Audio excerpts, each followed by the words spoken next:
तहसीलदार विरुद्ध पोलीस, पाथरीत वाळू जप्तीचा थरार, हिम्मत असेल तर जेसीबी ताब्यात घेऊन दाखवा, पोलिसांनी भरला दम।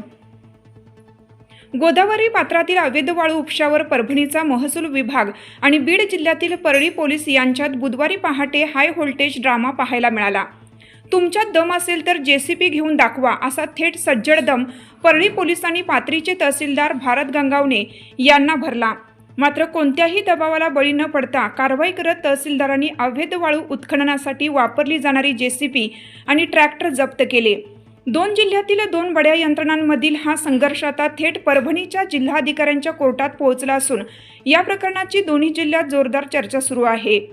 पाथरीचे नूतन तहसीलदार भारत गंगावणे यांनी पदभार स्वीकारताच अवैध वाळू उपशाविरोधात आक्रमक पाऊल उचलले आहे। बुधवारी मध्यरात्री तारुगव्हाण परिसरात बेकायदेशीर वाळू वाहतूक सुरू असल्याची गुप्त माहिती त्यांना मिळाली।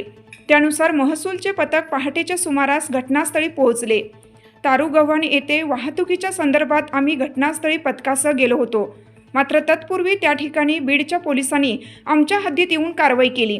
याची कोणतीही माहिती प्रशासनाला दिली नव्हती। उलट आम्हालाच उद्धटपणे बोलून हुज्जत घालण्याचा प्रकार परळी पोलिसांकडून करण्यात आला। याबाबत उपविभागीय अधिकारी तसे तहसीलदार कार्यालयामार्फत जिल्हाधिकारी कार्यालयाकडे पंचनामा अहवाल सादर करण्यात आला आहे। भरत गंगावणे तहसीलदार पाथरी दाखल झाले, मात्र तिथे आधीच पोहोचलेल्या बीडच्या परळी पोलीस पथकाने 4 ट्रॅक्टर आणि 1 जेसीबी ताब्यात घेतला होता।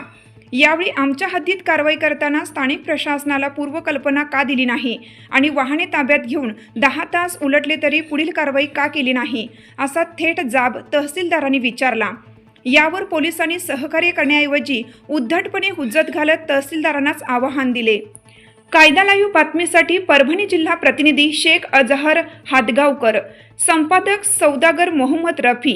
ताज्या घडामोडी जाणून घेण्यासाठी कायदा लाईव्ह न्यूज या यूट्यूब चॅनलला सबस्क्राईब करा। बेल आयकॉनवर क्लिक करा। लाईक, कमेंट, शेअर करायला विसरू नका।